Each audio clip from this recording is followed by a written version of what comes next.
Baik, sekarang kita belajar tentang dosis LPT, luas permukaan tubuh atau disebut juga body surface area atau BSA. Dosis berdasarkan LPT ini lebih tepat dibandingkan kita menghitung dosis berdasarkan berat badan, tinggi badan, ataupun umur pasien. Karena dosis itu berbanding lurus dengan luas permukaan tubuh.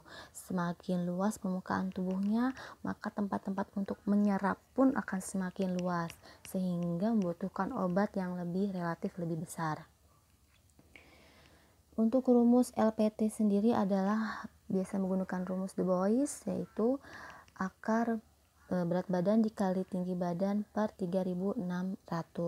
Kemudian setelah kita peroleh luas permukaan tubuh si pasien, maka kita konversikan dengan luas permukaan tubuh orang dewasa, yaitu berdasarkan Crawford, jika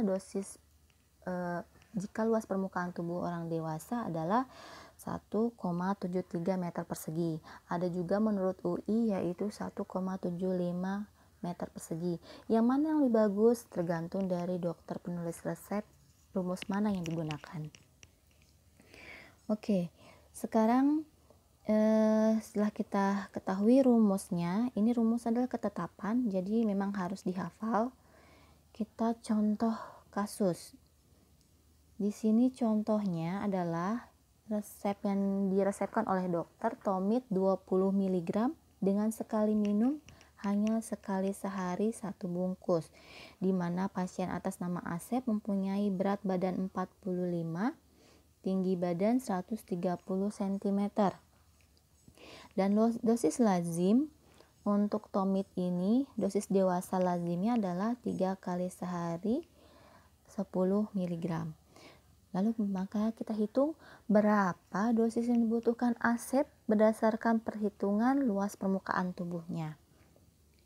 Pertama kita cari dari luas permukaan tubuh si Asep, yaitu akar 45 dikali 130 dibagi 3600. Tadi kan berat badannya 45, tinggi badannya 130, lalu 3600 ini adalah rumusnya, akar pun adalah rumus, maka diperoleh adalah 1,2747 meter persegi. Ini adalah luas permukaan tubuh Asep per meter perseginya. Kemudian kita hitung dosis perkiraan untuk si Asep ini yang dianjurkan berapa. Tadi luas permukaan tubuhnya sudah diketahui, sudah dicari, lalu kita bagi ke luas permukaan tubuh rata-rata orang dewasa, yaitu 1,73 meter persegi, lalu dikali dosis untuk 1 kali pakainya, yaitu 10 mg, maka diperoleh adalah 7,368 mg untuk 1 kali pakai, dosis yang dianjurkan untuk Asep. Sedangkan 1 harinya adalah, karena di sini 3 kali, maka 3 kali dari 7,368, maka dosis yang dianjurkan untuk Asep adalah 1 harinya 22,104 mg. Atau bisa juga caranya adalah sama seperti ini, 1,2747 meter persegi dibagi 1,73 meter persegi, langsung dikali 30 mg, hasilnya sama 22,104. 30 mg dari mana? Dari sini, karena kan dosis lazimnya tadi 3 kali sehari 10 mg, sekali minum 3 kali sehari, berarti sekali minumnya 10 mg, berarti total untuk 1 hari adalah 3 kali 10 mg, sama dengan 30 mg. Di sini sudah terlihat jika dosis 1 kali pakai yang diresepkan dokter jauh lebih tinggi dari dosis yang dianjurkan untuk Asep. Persentasenya coba kita cari, di mana 20 mg itu lebih besar dari 7,368 mg. Maka memperoleh persentase dosis yang diresepkan ini sebesar 207,144%.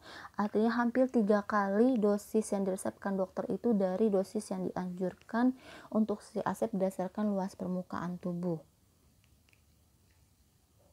Bagaimana mencari hasil 271,44% ini adalah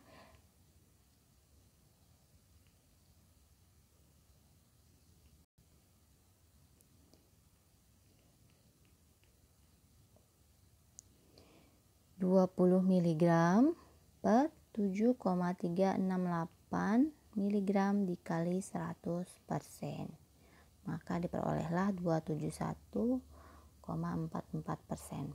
Untuk satu harinya berarti berapa? Karena di sini satu harinya hanya sekali, maka tetap dosis satu kali pakai dengan satu harinya sama 20 mg. Maka diperolehlah dosisnya 90,48% dari dosis yang dianjurkan untuk ASEP berdasarkan LPT. Ini jika dosis yang diketahui dalam miligram. Lalu bagaimana jika dosis yang diketahui sudah dalam meter persegi? Kalian bisa cari di MIMS obat-obat apa saja yang sudah diketahui dosis lazimnya, dosis yang disarankannya untuk orang dewasa itu dalam meter persegi. Biasanya ini obat untuk kanker, obat ginjal, obat alergi itu ada beberapa yang sudah diketahui, sudah disarankan berdasarkan meter perseginya. Contoh seperti ini.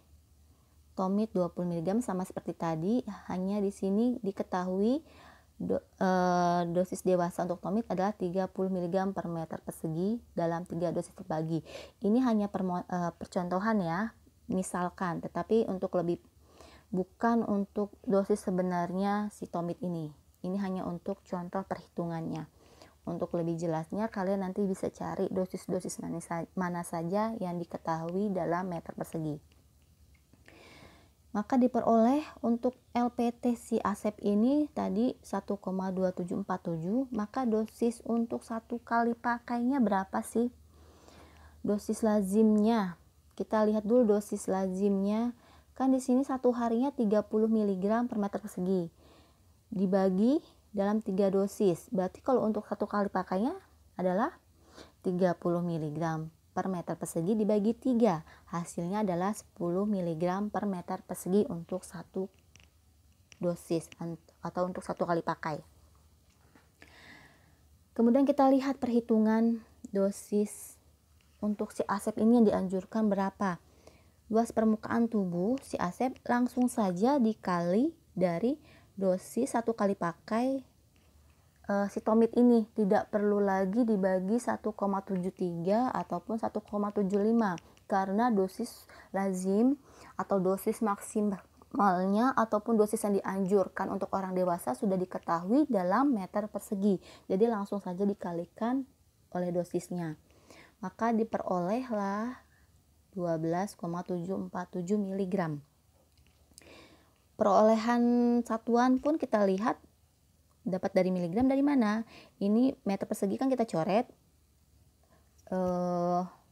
Kemudian dosisnya per meter persegi kita coret, maka satuannya adalah miligram yang tersisa. Untuk satu harinya sama 1,2747 berarti dikali 30 mg.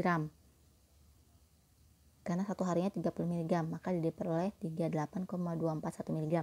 Atau bisa juga langsung 3 kali 12,747 mg, hasilnya sama 38,241 mg. Di sini sudah terlihat kalau misalnya dosisnya satu kali pakainya lebih tinggi dosis yang diresepkan oleh dokter, sedangkan untuk satu harinya setengahnya dari dosis yang dianjurkan. Dosis yang diresepkan oleh dokter setengah dari dosis yang dianjurkan berdasarkan perhitungan LPT.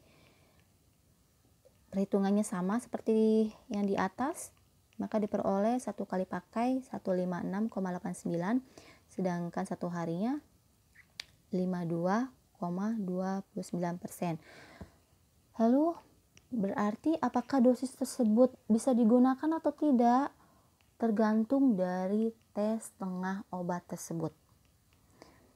Tes tengah obat sangat berpengaruh terhadap dosis yang akan digunakan oleh pasien.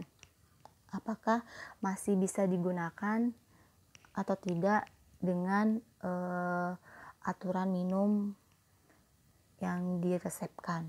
Makanya kalau misalnya obat kemo itu dihitung juga berapa sih obat yang dikeluarkan, terutama obat kemo, obat ginjal ya. Berapa sih obat yang dikeluarkan oleh di urin yang dikeluarkan ketika dia diminum sampai dikeluarkan, itu dihitung berapa miligramnya, berapa waktunya, sehingga diperoleh tes tengah si pasien tersebut perkiraannya. Oke, sekian untuk perhitungan LPT. Mungkin kalau untuk lebih jelas farmakokinetik obatnya bisa ditanyakan kepada dosen farmakologi ataupun farmakokinetik. Terima kasih. Jika ada pertanyaan untuk perhitungan dosis LPT dapat ditanyakan di forum diskusi.